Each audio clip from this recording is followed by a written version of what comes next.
कानपुर देहात में 4100 लोगों पर एफआईआर दर्ज कराने का मामला। गिरफ्तारी देने पहुंचे सपा विधायक। ब्रह्मलीन हुए शोभन सरकार के जल समाधि के समय उमरी भीड़ पर पुलिस ने की थी कार्रवाई।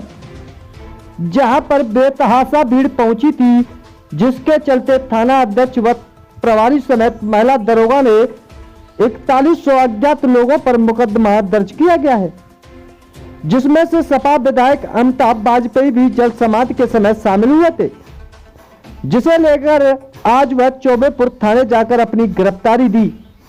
चौबे पर पुलिस ने निजी मुचलके पर छोड़ा। शोभन सरकार बुधवार की सुबह ब्रह्मलीन हो गए थे। इसकी सूचना मिलते ही उनके आश्रम में भक्तों की भारी भीड़ जमा हो गई। चौबेपुर के सुनौड़ा घाट तक कई अंतिम यात्रा में भी हजारों लोग शामिल हुए। इस दौरान शारीरिक दूरी के नियमों का पालन लोगों ने नहीं किया। कानपुर देहात और कानपुर नगर जिला प्रशासन और पुलिस को इस बात का पता तो था कि भीड़ हजारों में जुटेगी, लेकिन किसी ने उसे रोकने का प्रयास नहीं किया। उच्च अधिकारियों के निर्देश मिलने पर पुलिस ने गुरुवार को लॉकडाउन का उल्लंघन करके जुटे भक्तों के खिलाफ मुकदमा दर्ज जरूर कर लिया है।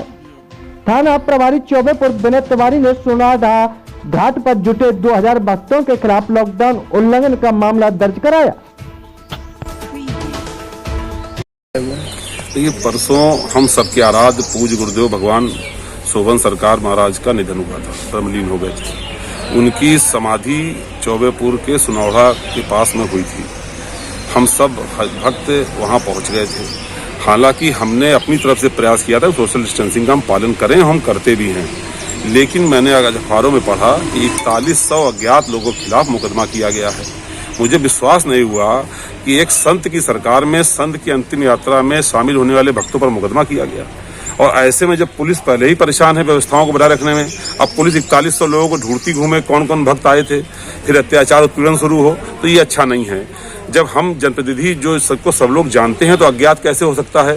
तो मैंने अपनी सामाजिक जिम्मेदारी के तहत आज यहाँ आकर के थाने में सूचना दी है कि मैं उस 4100 लोगों में शामिल था।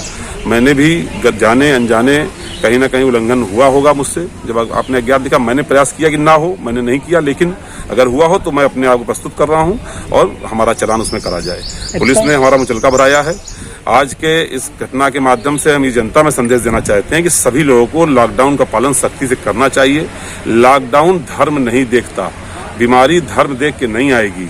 और कहीं ना कहीं इस बात को लेकर पीड़ा भी है कि एक राजनीतिक संत की सरकार में एक धार्मिक संत की मृत्यु होने पर इस प्रकार की कार्रवाई करी गई। इसको लेकर के मन में पीड़ा भी है।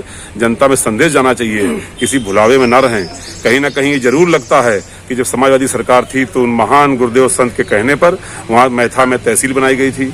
उनके कहने पर जो अपलिफ्टिंग सिस्टम सिंचाई का था उसमें मदद करी गई थी, सड़कें बनाई गई थी, गंगा जी पे पुल बनाया गया सपा सरकार में उनके कहने पे। तो मुझे लगता है कहीं ना कहीं कोई दुर्भावना भी है, क्योंकि माननीय मुख्यमंत्री जी का कोई ट्वीट श्रद्धांजलि के संबंध में नहीं आया, किसी बड़े भाजपा नेता का ट्वीट नहीं आया, क्योंकि अखिलेश जी का ट्वीट आया था श्रद्धांजलि के संबंध में। इसलिए भी मुझे लगता है कहीं ना कहीं सरकार की दुर्भावना भी इस मामले में है। जी जी जी स्वामी विरक्तानंद जो शोभन सरकार के नाम से जाने जाते थे, उनके देहावसान के पश्चात कुछ लोग उनके अंतिम दर्शनार्थ भीड़ के रूप में एकत्र हो गए थे, जिनके विरुद्ध लॉकडाउन का अभियोग पंजीकृत थाना शिवली में कराया गया। AG24 news.